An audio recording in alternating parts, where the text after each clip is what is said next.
Currently walking down Kinnaman in Loa because I got to the shelter and unfortunately, oh boy, I get there and everything says they're closed. They're supposed to be because we got the hours. My sister is best friends with the kennel manager. They're supposed to be open from 8:30 till 4, but it's not, I believe, like right about 10, and thought about just sitting there waiting, but I didn't do that, of course, because I thought that'd be weird. And so I figured I'm just gonna walk up to where I was gonna meet my brother afterward, to the Dairy Queen, and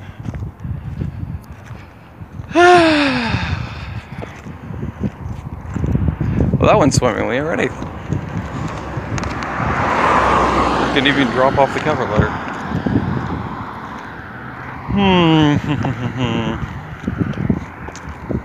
I wonder if it was just like hours of operation in terms of the employees being there and all that. I don't know. In terms of when they're open or closed. But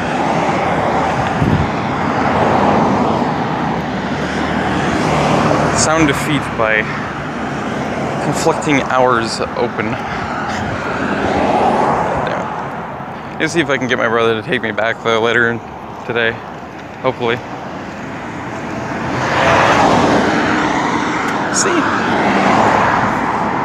Not exactly in the old neighborhood, but technically could be argued too because it's South Aloha, but yeah.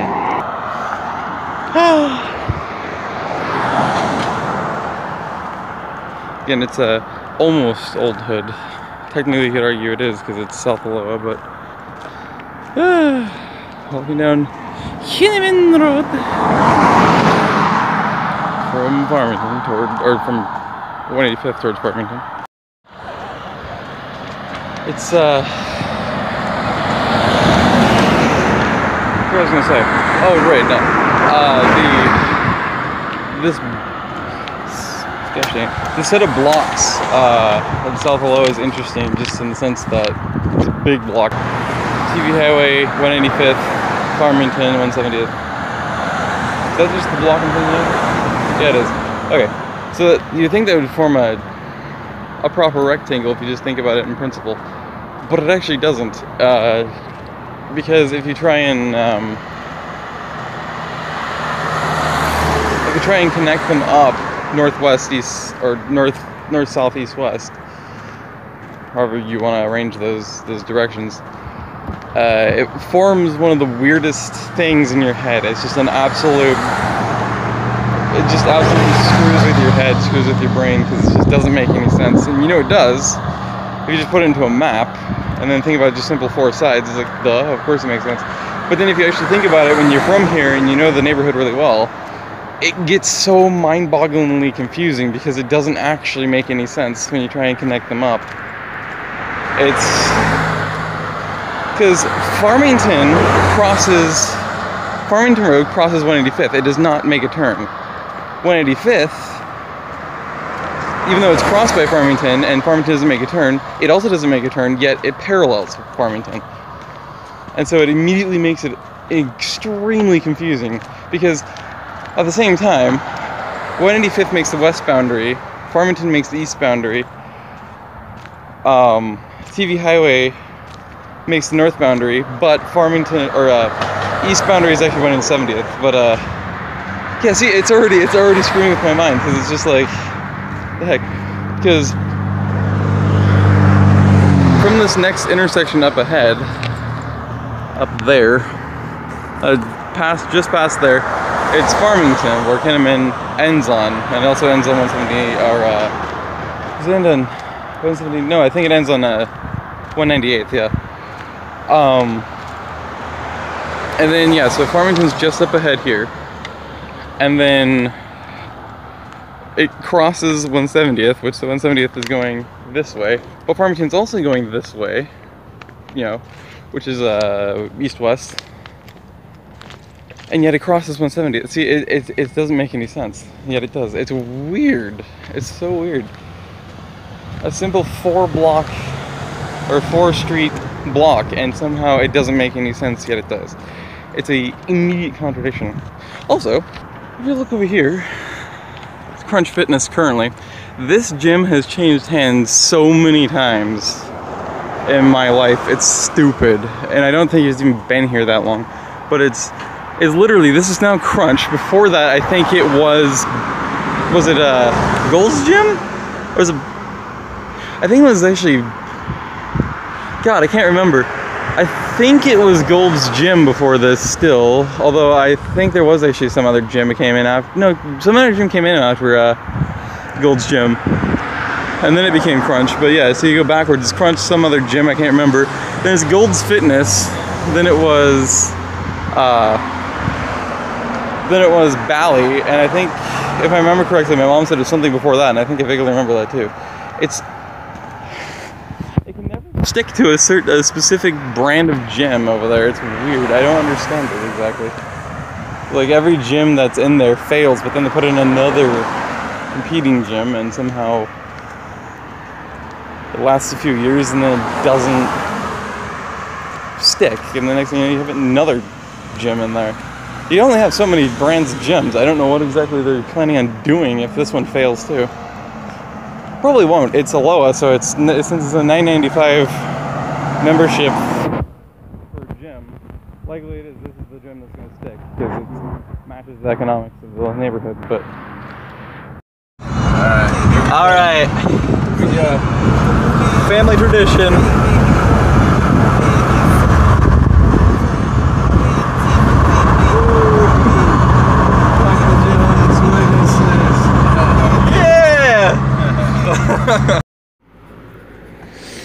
Just trying to avoid putting on the evil dress clothes for as long as possible, so I'm killing time.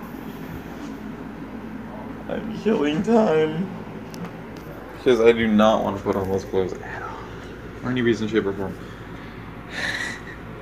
I do not intend to ever wear them again. Evil. Formal attire, business attire, any kind of dress clothes attire are evil! I should burn in fire and crucified. It's a fact. It's gotta be going to the garage. It's gotta be.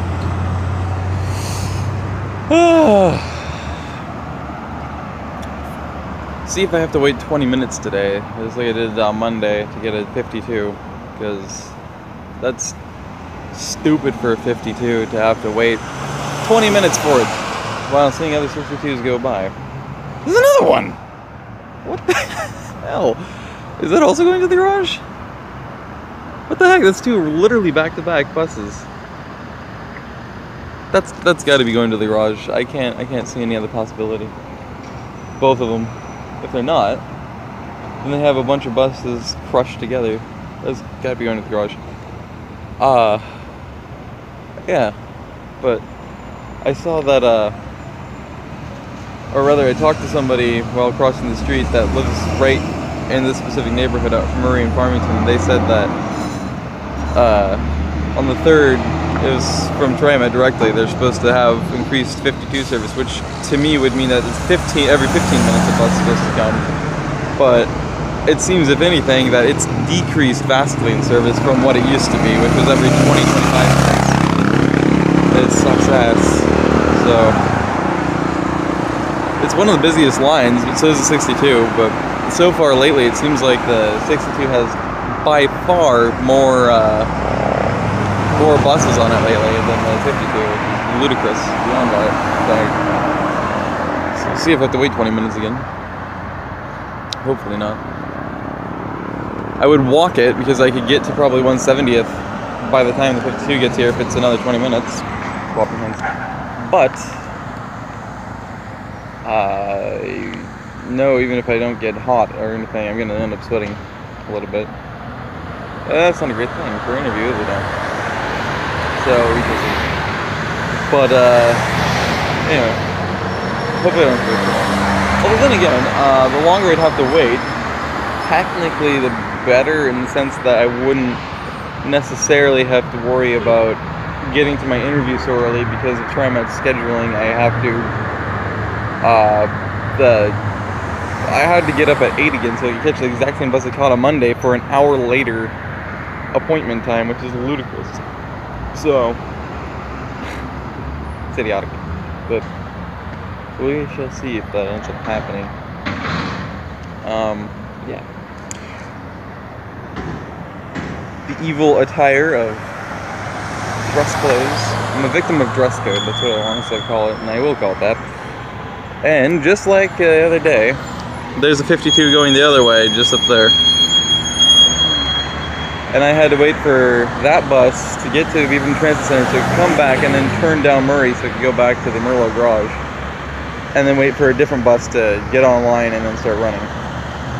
It seems like there's at least guaranteed 2 buses that are already going to the Merlot garage, except that was off the 62 today. So one of them probably wasn't 62, it was probably a 92. A nice Corvette Z06 over there.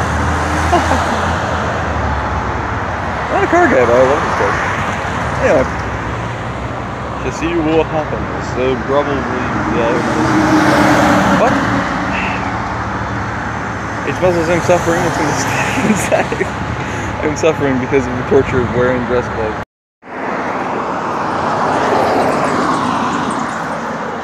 Oh boy, just exited the get my water bottle out here. Oh, just exited my interview, and let me tell you, it went swimmingly well, because of the fact that I'm already going to have a quote-unquote trial day, which is supposedly like a part 2 of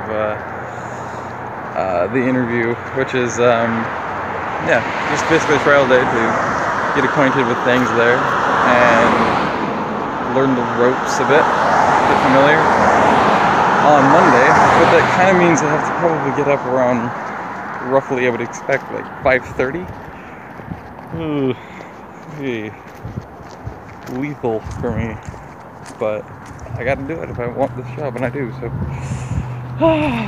But speaking of other things I wanted to document, how about this?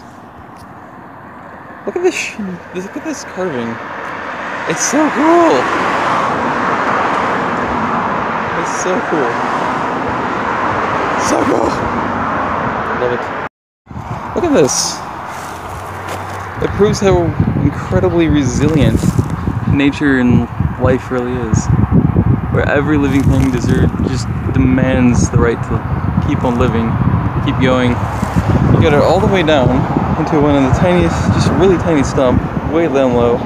It already starts to rot, and even then, it's starting to grow back from the core of its own stump. It's incredible.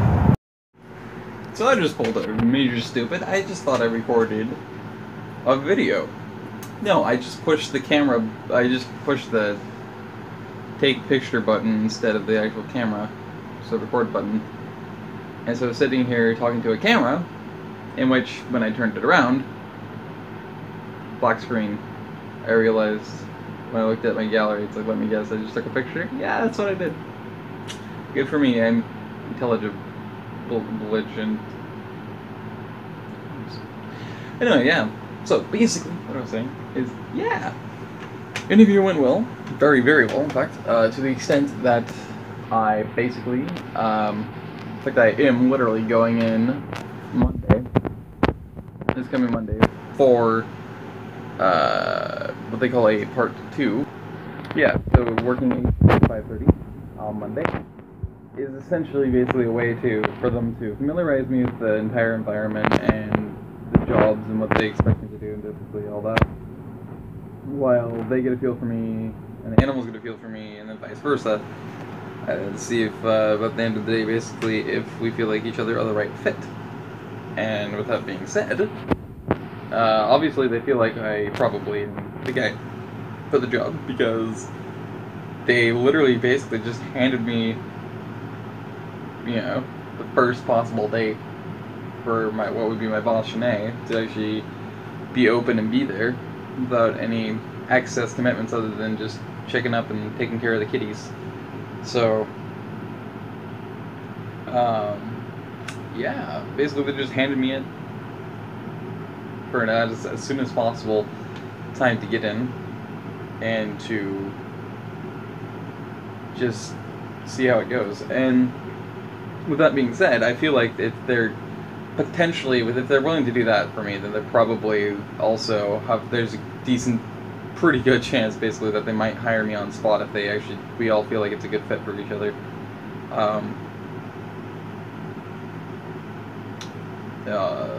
On Monday, after the day is done and the review basically and all that, it might hire me on spot. There is a big chance for that. And if they do, I don't know if I'd start the next day. And so I'd literally be just working that entire week as my first week, or what exactly would happen. But yeah, I'm pretty excited for that. I'm very excited for it. It's a perfect fit, basically. You know, it's on the desirable end of the grunt work jobs, as desirable as a grunt work job can get, basically. And basically I'm picking up dog crap to start, and giving them a little bit of TLC, all that, and then making sure to keep the male dogs away from the female, or rather the female dogs away from the male dogs, because some of the female dogs come in unspayed, and so they go into eat and all that. Things can happen to bars, as we all know. Anyway, and walk them, and that's basically it, essentially. So, and then as I progress in the job, I get the privilege of being able to wash puppies, sometimes wash cats if I really get in further. And when I say puppies, I mean all dogs of all ages.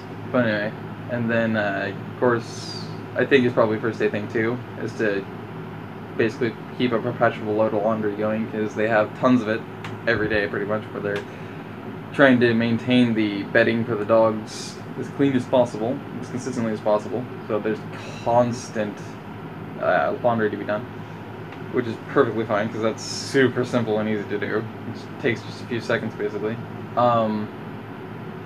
And yeah, so essentially there's that. And then advancing on, you know, you can take care of, basically you get to just give TLC and cuddle with and take care of and give all the pets and the pats and the scritches to the potty cats and the drooling imbeciles known as dogs. Yeah, it's a good life, it's a good job. So and it's in my former home that I grew up 17.5 years in Aloha, right, basically right in that hood. Not exactly in that hood, but it's right around there. And so it's nice. The only potential problem is, again, that adjustment on sleep schedule to go from basically getting up anywhere between 10 and 12, and going to bed between 12 and 2, and getting up, basically going to bed probably right around 10, 11, and getting up right at basically probably 6 o'clock. So I can get ready, and then make sure I get there at least 15 minutes early each day, for work, by hopping on 2 buses. And I have to make sure I get there early. Not only is that a good idea just in general, but the fact of the matter is that TriMet's a piece of shit. So it's as unreliable as it gets. You never know what the heck is going to happen. You never know if you have to wait 40 minutes or an hour or hour plus, or if you have to wait no time at all, or if you have to wait 5 or 10 minutes or whatever. It's a pain in the ass. You never know what your layovers are. Scheduling's horrible, and the overlaps are horrible, and so much to grump and complain about. But yeah, I have to deal with that. So all in all, it's going to be actually really tough to adjust properly, to be able to know I'm rested adequately enough, know I got enough sleep quality wise, and then consistently be working 8:30 to 5:30 Monday through Thursday. So oh boy, it's interesting. But anyway, that's about it, I guess. So yeah, I'm pretty excited, and it sounds like I'm a shoo-in for the job, and I can't wait. I want to add, though, so many cute, of course I'm going to crush over the critters there. They have so many adorable kitties and kittens, and so many. There's one really uniquely beautiful one, and then there's of course they have a super talkative one of cats, and then they have a super talkative version of dog. one that always has to go morph, morph, morph, morph to everybody that goes by, basically. And it's by its voice, it's super deep. You would actually expect it to be like a big schnauzer or like a big Roddy or like a Dane or something, but it's not. It's a little, tiny little, maybe 9-pound Doxy. 9-pound Doxy, that's it. And it's an old Doxy. It has the white around its muzzle, showing that it's definitely elderly. But I can tell you, it's quite the personality. He's quite the charmer. But he's the most talkative dog there, and he has such a deep voice. It's incredible. Like, he's one of the kids. Those slowly becoming more and more common cases of a tiny dog with a big deep voice. That if you didn't see him, you'd swear they were a big dog until you saw him, and you'd laugh your head off, realizing you're tiny. You're a little Doxy. What the heck is that voice you have? It's so funny. And they have a troublemaking dog, because there's always one of those in any animal group, including us humans. There's always got to be one of those in any size group, basically. There's always a troublemaker. There's always the sweetheart. There's always the one that's cautious, just kind of, keeps a slight distance to just about everybody and everything, but it's still fairly friendly. You have the lazy ones, the playful, confused, kind of sad ones, slightly depressed maybe. And they have one of those, and his name is Odin, and he's such a adorable puppy. Oh, he's so cute. The first thing I wanted to do is I wanted to hug the stuffing out of him. He was so cute, you can tell he's just the biggest love bug. He just can't stand it. He wants to be with people. He wants to be, expending his energy playing with you and everything. He actually had been adopted priorly, and they do try to avoid this as best they can in every way they can by setting it with the right people, the right family, doing everything they can to make sure that they both fit. But occasionally, obviously, it's not always going to work. There's always going to have something come up at some point, and fortunately it doesn't really happen very often there, but on occasion they do. And Odin had to be returned, or he was returned rather, not had to be, but was returned, because whoever got him had chickens, and he chased the chickens out of their coop all the time. Obviously he was just playing, he never hurt any of them, he wasn't even trying to, he was playing with them, he was chasing them, bowling for chickens. As we called it at the house, because we didn't have chickens, we had kittens, bowling for kittens. And it's one of the most funniest, most entertaining and fun pastimes. I just love it. But you can tell he's a mutt. Probably has a decent amount of husky in him too, but he's so cute. He's so cute. Still has blue eyes. He's a big gangly teenage dork. Just a big love bug, you could tell. And he's just the sweetest thing. But you literally don't have to even associate with him to confirm that. You can just tell as soon as you look at him, he's the biggest love bug. But he's also super high energy and super playful. So you have to have plenty of room for him. But he's just such a cute puppy. Yeah, I feel bad because he's so confused and he's so sad. He's like, why doesn't anybody want to help me home? Like, I know. I'm gonna cry now. Anyway. I can call him my Norse god is Odin. And people think I literally mean that, but in reality I'm talking about a dog.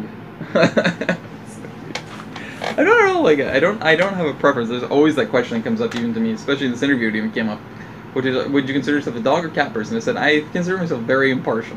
I cannot pick or choose between the two. I love all, basically, anything that has fur, I love it. Basically. So, which is true. Even if it's a rodent, I love it. Yeah, how can I put this in the simplest way? The job was nothing like I expected. Like, I knew it was going to be tolling in just about every way, but not as tolling as it was. And actually, the funniest thing was, I went into today without, like, almost any anxiety or nervousness at all. Like, I was super prepped, I was super ready, I was ready to do work and get going, and I was just super excited. And by the time, like, the day ended, I realized, like, I could just immediately, as soon as I got home, I could have just bawled my eyes out crying from just, like, how emotionally tolling it was. Just, it's such a weird thing, because I never would have expected it, but for some stupid reason, I guess nowadays, if I'm working around a bunch of fur family, I'm not, like, like, you know, they aren't mine or whatever, so to speak. You know, they aren't my part of my family. They aren't something, you know, ones I've been around for a long time. It's like for some reason, just hearing them bark took so much out of me, mentally and emotionally, and even physically. Like just this morning, they have 7 dogs because they had a massive adoption spree yesterday, which is fantastic, you know. Um, so they went from like having like somewhere 14, 15, 16 dogs to 6 or 7, I think. And I didn't even keep, like, that's how mentally gone I was today. I just couldn't even keep track of how many they had. I didn't even think to count them. But it it is like being around a huge, thick crowd of people. Like, it overstimulated me so much. I didn't realize it until, like, I knew I was about to go home. And then especially once I hit home, it just hit me. Like, saying like a ton of bricks, yeah, hit me like a ton of bricks is not remotely good enough, but then that's like the best possible term there is in existence. I mean, you couldn't really create a term that could express just how hard it hit me. Just like, boom. Like, I just immediately, everything about me, my mind, you know, my mentally, emotionally, physically, and all any and all other ways, I've been completely, utterly drained, far beyond the, you know, being dry of it and void of it all. Just far beyond even that point. It's stupid. I don't understand it. There's like no real reason for it at all. Just I can kind of like, you know, with people, there's no real reason for it. It's just kind of there, but it confuses me deeply when it comes down to fur family. I just non-human animals because I've always it's always been kind of therapeutic for me to be around them and interact with them and everything. But today it just felt like dealing with like a bunch of school kids. It was just like it's kind of like a babysitter. It's just like, and I want to die as soon as I get home. It's like I don't understand it. It's so weird, but it's like it's just so emotionally tolling. And I came to the realization once I got home that it's like I would be able to pull off and do, you know, freighting at a store. I'd be able to handle that so much more, including the social aspects of that, than I would taking care of dogs and cats. It's weird. Like I loved interacting with them. I loved dealing with them. Everything. It really did. It was a lot of fun. It was great. I had a lot of funny moments and stuff, but it just didn't matter. For some reason, because once, especially near the end of the workday, it was just gone. And I realized just how emotionally drained I was at lunchtime today too, which I had been there since. Well, I've been at the place since like 8:05, but you didn't start working until about 8:45, I think, is when we actually started, and it's just shocking. I mean, I'm still actually shaking just because of like how emotionally gone I am. Just like I don't understand it. I want to get a grasp on it so badly, and I want to understand it, but I can't. It's just seemingly impossible. I mean, I've struggled with this, you know, human-wise for just years on end, but now, like, it's just that much more confusing. Cause it's like, what the heck? And of course, it's exactly the same. It's just with animals now. It's like, why? I don't understand it. It just pulls everything out of me. It's weird. So, you know, I just, yeah, the best option I had on the table at that point was to work out going for a second working interview on Thursday. That gives me a couple of days of respite, and then I can go in again, reevaluate, and then that evening after we're done, see if I really can handle the job. Um, See if I can, you know, evaluate myself enough to say, okay, can I handle this even part-time and 4 hours a day for like over the course of like I think 3 days. I think it is 2 or 3 days a week. And it's like, I mean, obviously off the bat, even now, I'm like, yeah, I should be able to handle that at the very least. But then I don't know. Like at the same time, now that I think about it, that would actually be 8:30 to 12, I believe. 8:30, roughly 8:30 to 12:30 work, and so that would be the morning, which is when everything happens. But when it comes down to it, their main problem was I was too slow. Like they kept saying how high quality of work I did, but I just did it so slowly. It's like I had to be blamed. I was like, that's just who I am. Every single thing ever, including eating or anything else, I'm so freaking slow at. I'm like one of the slowest people you'll ever meet. Um, And I knew for a fact that was going to be brought up. It's like, oh, you're slow. It's like, yeah, I am. I'm very, very slow in actions and everything I do.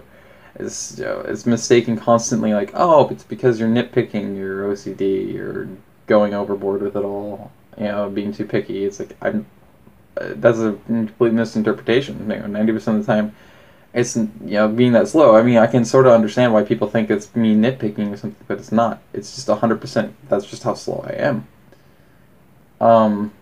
And so yeah, I was slow, and especially considering apparently on the big time days, they can have they could have up to 30, even maybe even 50 or 60 dogs there, and I have to go as fast as they do. Not just now, because it increases with the more dogs they have, the faster they have to go, because they still have to complete it by noon, starting at 8:30.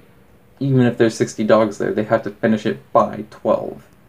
Mandatorily. And it's like, I know for a fact I will never be able to go that quick. There's no freaking way you could ever expect me. I can't expect myself to do that because I know who I am. I know what my capabilities are, and I can improve in speed and anything, but not remotely that much. It's incremental for me. So it's like, Jesus Christ. I can imagine that, like, the amount that it actually kind of emotionally drained me this morning with just them barking is like, it's cool at first, but then you realize like how loud it is. It's so freaking loud. What would it be like with even 5 more dogs? I couldn't imagine, and I have a vivid, wild imagination. I can imagine literally anything, even super morbid up, and it's like, but I can't imagine that. And so if you add potentially upwards of 50 dogs to the equation, which they sounds like they're getting. What the hell would that sound like? How is that even possible? I don't even think earplugs would be able to do a damn bit of good with that. And then you have to go that much faster. Like, it's automatically expected. You have to auto-adapt. And they're just like, okay, now we're going that quick. And yeah, we can finish in that time. Totally. No, that's not possible for me. So it's like, I don't know. It's tough. I don't know. Yeah, I can't. Apparently, I can't even handle, non-human animals now either. Like, I mean, it blows my mind. Like, I can't describe it because it's exactly the same socially as with people. Being in a big crowd or something and just having to literally be physically, literally, and utterly, always like truly social with somebody and interact heavily with somebody. It takes so much out of me, but it's just like that.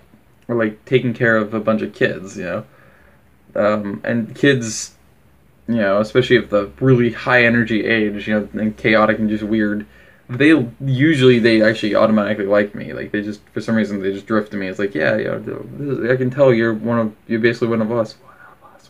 No, but essentially I am like I had actually said when I thought I was still recording. It's like, I am basically one of those kids. I am, or one of those like 1 to 2 year old puppies. I literally am like that energetic, chaotic, extremely weird, just unpredictably wild, strange thing that you can't exactly describe because I'm already failing to describe myself. But I'm just like them. I'm literally that, and and yet I can't seem to flip it ever the other way. I just can't do that. I can't, like, I totally understand, the fact that they had automatrix to me, but I cannot handle kids, especially like that, it literally drains me, like, instantly. I'm gone. I just don't have anything left in my tanks, any of my tanks. It's just, everything's been drained immediately, just like that, because I don't know why. It's kind of sounds really bad and hypocritical and just really just overall mean or something, but I don't, or arrogant even, but it's not. It's just literally like I don't even understand it myself. It's just like can't I can't flip it. I can't handle what I am. I mean, I already knew I would be hell and just absolute, just one of the shittiest people to deal with just because of that. Let alone my my issues I deal with too. And but I literally can't handle that kind of hell myself. A lot of people can, I can't. And apparently it transfers even into those dogs, or any dogs of any age. Like, the amount it killed my ears and it overwhelmed the shiz out of me with how much just the 6, 7 dogs that I had were barking. and drain me so quick. Like, I don't, I cannot, I know I probably, in fact, I know for a fact, I can't tolerate any more dogs, obviously, than that. It's a pain in the ass because I never knew that that was going to be a thing, but apparently it's became a thing with me now. Like, it includes all furry, non-human animals basically are included now in humans. It's like, I just, for some reason, I enjoy it. I love the hell out of it. It's so much fun and everything to be able to do that with them. Interact with them, play with them, love them up, take them for walks, clean up their shit, literally. Um, all the other things that you do, including cleaning their goddamn dishes, which are disgusting. But you know, but at the end of the day, it still drained everything out of me. Like, I can't even describe how dead I feel. Like, I literally felt dead, and I still do feel deader than dead. Like, there's indescribable how dead I feel, and how asleep I feel. Like, I feel like I'm in hibernation times 60, but also wide awake still. Like, that's just, and that does not do remotely enough justice to exactly how I feel in terms of that. Like, that's just what's done to me. And so I know I probably can't handle this job, unfortunately. But I'm going in for a second working, or second basically trial day of work. Working interview, that's what they call it. Second working interview on Thursday. So it gives me a couple days respite. I got to go in there again, and then at the end of the day, I officially have to make a decision. Should I be there for the part-time they offered me, which is 4 hours a day, 3 days a week, which I would figure I could handle. But then again, if it's in the morning, I don't know if I can, because that's where my speed has to come into account. I have to be just as fast as they are, and I have to up that speed to just as fast as they're going, even if they have 30, 40, 50, 60 dogs, and they could easily end up having 60 dogs. In fact, actually, they have 7 now. It sounds like apparently they're going to get 50 at any point now, like any day now, any hour. They're going to get a shipment of 50 dogs that were screwed up by Hurricane Harvey. Help me. If they're there Thursday, that's an entire day. I have to somehow deal with that. I literally may not be able to hold back a breakdown. I probably will have one hell of a breakdown. I don't know what I'm going to be like if I have a breakdown. I mean, I almost had 2 breakdowns today. This evening, at work, I literally almost broke down twice. And I've never broken down before. I've never even gotten that close to where I literally was holding back breakdowns. If there's that many dogs there, I literally could have a breakdown, and it may not even wait until the afternoon. I may have it like right around noon or something. It's like, I can't do this. I just can't do this. It's too much. And I mean, that shows how easily overstimulated I get too. Like, by anything, just any kind of stimulus, especially if it's anything social. I just get so overwhelmed so fast, so quick. It's stupid how fast I do, but I'm so easily overstimulated. In fact, actually, technically, it's suspected I have Asperger's at least, or some other kind of form of high-functioning autism, because that's one of the things among so many other things, and I wouldn't doubt it. I mean, I've always related so heavily to most high-functioning autistic people, and even heavily, non-high-functioning, low, I guess, I don't know what you call that. I guess truly autistic people, purely, or something. Yeah, but I mean, I've even related to them so much. I completely understand everything, and that's one of the major things with them. They get overstimulated, sometimes instantaneously. I mean, they have a very finite amount of stimulus they can take of any kind in one day before they can have an utter breakdown or just stop. Literally, like they have you something pop up on your computer screen saying insert name of the person. So, like say DannyGrog.exe has stopped working. It's just like they just freeze and they zone. They're just gone, and you cannot get them back for however long it takes them before they finally, refresh a few of that stimulus just enough so you can say, hey, obviously you can't handle this and you need to go, or something. But yeah, it actually made me really realize, just like when I got here, is like I truly would be able to handle the social aspects and everything of a freighting job at like Dollar Tree, and you get consistent social interaction with people but it's mainly like, you know, directing people and helping people out or something. But it's the coworkers that, you know, everybody cites, especially my brother has experience in it. It's like it's the coworkers that are the pain in the ass and social, especially to deal with. And be like, and today I found out that dealing with coworkers, not an issue, not an issue. If that was all I had to deal with socially, I would have been pretty much fine. I would have been still freaking exhausted, but I would have been fine. You know, I handled that so freaking well. It was unbelievable today. So I know for a fact I can handle coworkers. Absolutely no issue. And helping out people again, same thing. No issue. Like if you need directions or if you want me to help you out, like something, you know, let you know if we have anything in stock or something specific, I can totally help out with that all day. I have no issue with that. But like that's not a social. That isn't considered social interaction, and at least the same. It's not. It's a completely different breed of animal when it comes to social interaction. Any other kind of social interactions other than that, it's just like instant drain. I'm gone. I'm overstimulated. I can't handle it. So and I've discovered that today. So it doesn't matter what it is. I will hit that stimulus point where I'm so overly stimulated I could have an utter breakdown. I only realized when I mentioned it, just like a minute or two ago, that Thursday they might have those Hurricane Harvey's dogs in. I'm pretty confident she kept saying 50. Which means that's 50 more dogs added to the 7. And he might end up having a few more put in the meantime as well. So that's horrifying. And that's an entire working day. Which means I could, like I said before, I wouldn't doubt if I literally just couldn't hold it back and I just have an utter breakdown at that point. Obviously would show everybody I can't handle that job. Especially when it comes into that, it's gonna make, and I don't know, I've never had a breakdown before, so I don't know what it's gonna be like. I might actually be utterly chaotic and just super loud. I don't know. I know I'll probably cry. I heck the heck out, because obviously I felt like bawling, so each time I was about to have a breakdown, so I mean, I don't know.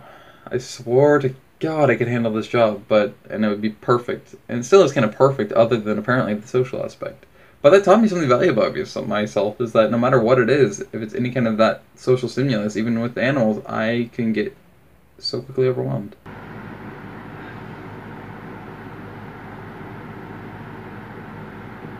I just realized that I still have my fan on too.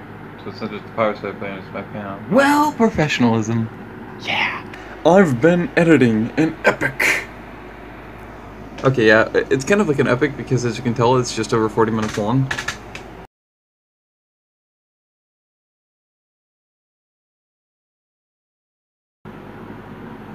Wait, why am I even telling you? This is kind of feeling like an update video about it, rather than the actual ending.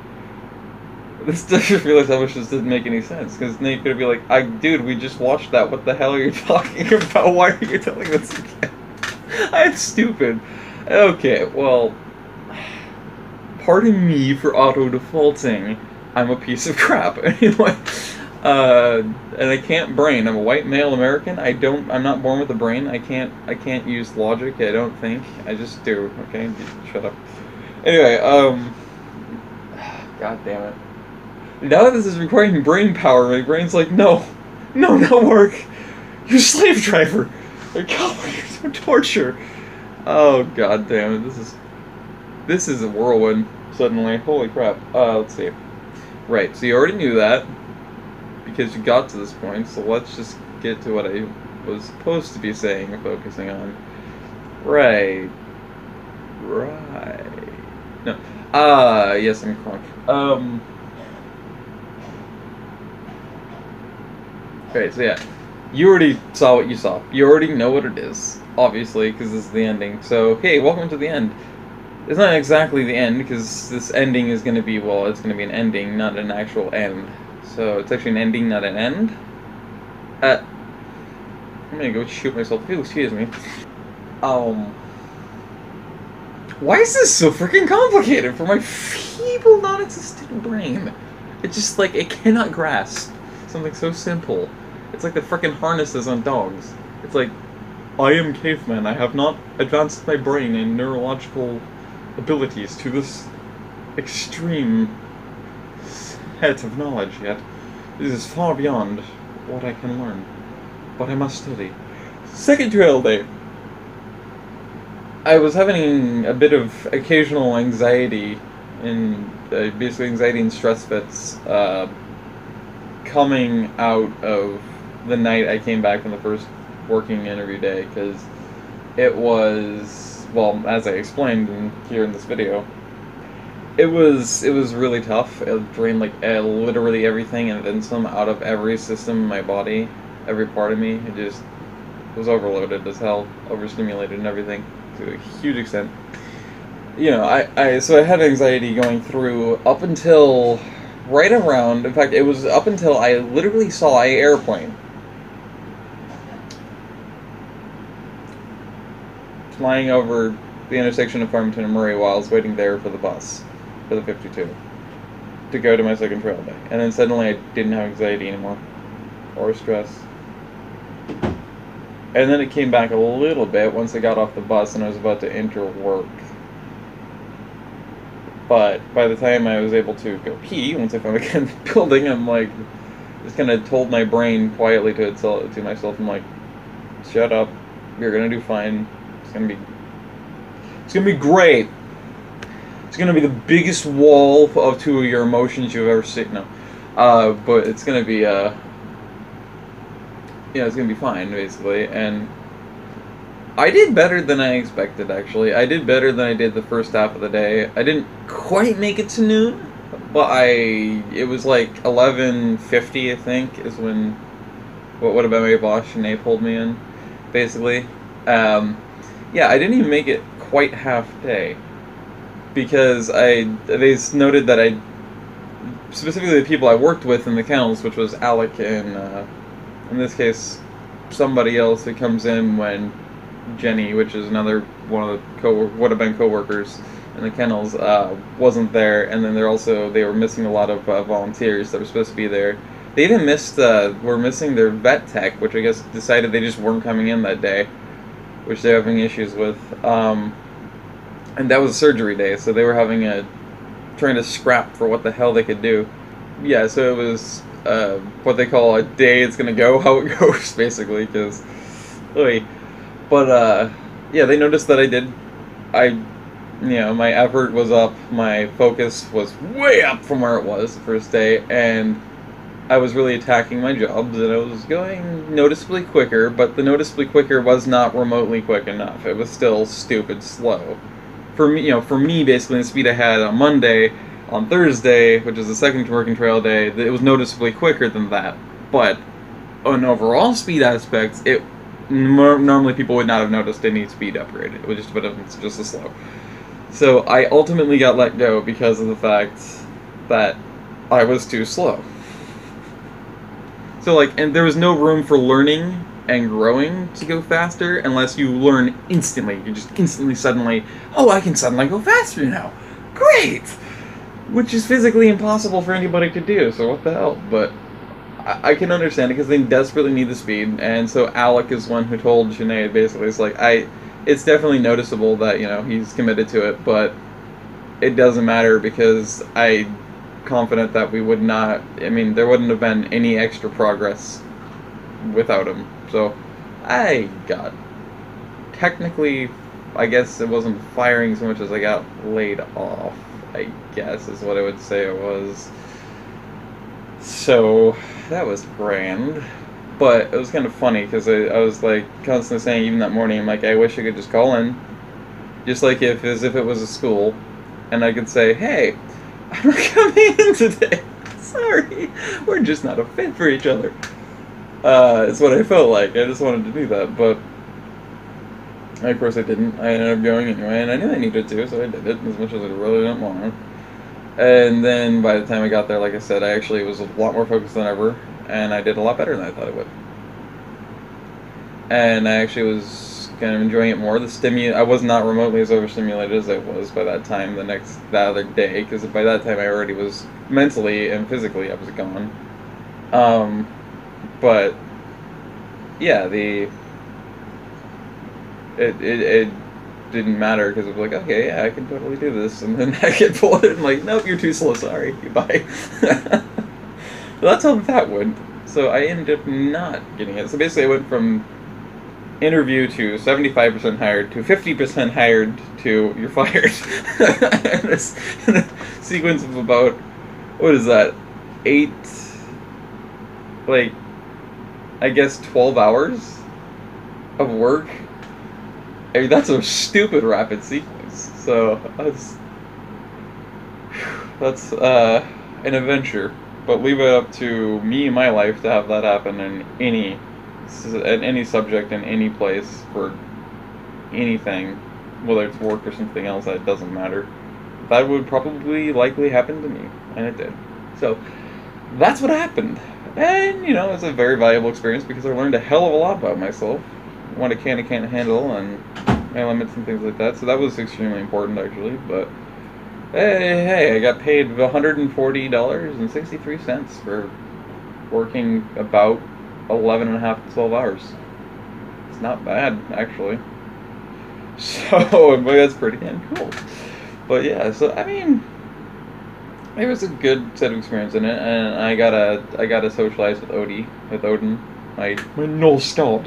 Yeah, that was super cool. And of course, the last day, the most important part of that second working trial day, that was a very short day, I got to finally hold kitties, and it made me super happy. They're so soft and fluffy! That's so cute! God, I love it. It was so awesome.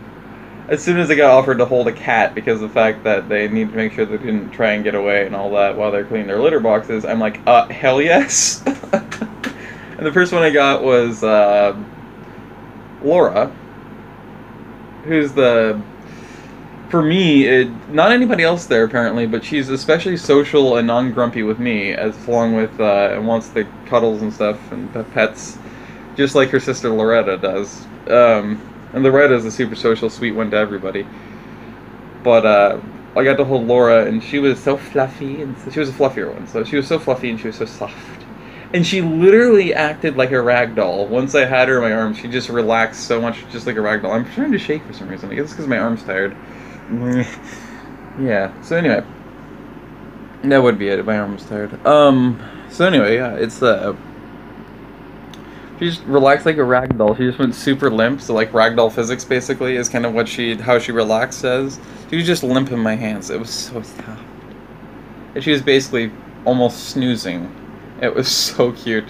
I enjoyed that so much. And then I got to hold another kitty because it was, instead of helping clean litter boxes, which it was going to do, it kept trying to escape, and so I had to catch it because nobody else was there to catch it. So I scooped it up by its belly. It's soft. And it was the grumpiest cat in the entire place. It was still a kitten as well. And I got to hold it. And eventually, after just very lightly, you know, scratching it on the top of its head and petting it a little bit on the top of its head, it eventually would purr. But it's one of those cats that, like, it just had the signature cat look of, and body language of, I am, just let me go. I do not want to be here. I am not happy. Just, why? Just leave me alone, goddammit. But it sort of relaxed enough when I started doing that, working with it, that it eventually started purring. It still could have been a nervous purr, but more likely it was actually purring, because it kind of half relaxed. While still looking a little bit annoyed, it still seemed, overall, it was pretty relaxed at that point. It was a little bit happy. It started to close its eyes and get a little happier. Not as much of a frowning, you know, scowl like a cat would have for disdain. And it started to purr very, very lightly. You could not hear it. It was so faint, but you could definitely feel it. It was vibrating, fuzz, soft.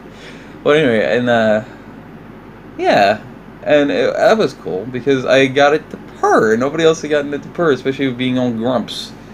Grumps. It was Grumps. Why it was Grumps, I don't know, but it was Grumps. But yeah, and so, but any time, you know, somebody said something enough, said enough words, or they said it loud enough, or with a certain inflection, or somebody moved, just at all, basically, it would immediately stop purring and get to staying again. Yeah, so it was one of those signature grump type of cats that just wouldn't tolerate it. But I think I was the only person who was able to get it to purr and to relax a bit. It was soft. So of course I kissed the kitties, and I got to as I call it, snuzzle them. I've always called that my entire life, snuzzling. So when you stick your nose, you can bury your face in them, snuzzle, fluff, soft. It was very nice. And actually, yeah, as soon as she was finished with it, and she was actually about to ask for the cat back, actually, that last one, the grumpy one, that was when I got called back to basically be told, hey, by the way, we're letting you go because you're so slow. You do extremely high quality work and give lots of effort. More high quality and more effort than we normally see anybody else give. But the quality doesn't matter remotely as much as your speed. Therefore, you're going. Damn it! Fiends. It'd be like everybody else with me. I can completely understand. I'm slow at literally everything. Ever. I'm so slow. I aggravate myself sometimes, although I'm more used to it now than anybody because I'm stuck with myself, right? So, but that's basically how the day ended and how the adventure ended. So yeah, I guess that's about the end of this documentary of sorts of my work experience. It would have been my first job. Technically, it kind of was my first job, but too bad I'm too slow to be able to keep working with them. Because otherwise, that was a pretty impeccable fitting job. I mean, it still would have been one hell of an adjustment, but it would have worked out, I think. So, I don't know. It was a roller coaster of experience. You just see how, like, erratically, like, everywhere everything was. Like, if you don't think about it, you don't necessarily notice it being erratic or, like, everywhere. But then, if you start to really invest yourself into it and you start to really think about it, I know you will notice how, like, everywhere and kind of wild roller coaster this kind of entire thing was an experience. It's a unique experience. Yeah. But hey, first time for everything. That was literally a first time for me for that. So, yeah. Super. Ow, I just punched myself in the thing. Anyway, I haven't done really cool. What do I end it? I haven't done TheCriminalViolin's. I can't say words. I hope you've enjoyed. Yeah, maybe, I don't know, learn something from it? Or something? I don't know. Yeah. But anyway. And that'd be it for this documentary source. That's going to be right about an hour. So I hope you enjoyed it. And I hope you have a great day or night wherever you are. Stay safe, stay fluffy. Hope to catch you in the next video. Bye-bye. I have issues. I'm proud of them. Probably shouldn't be, but I am.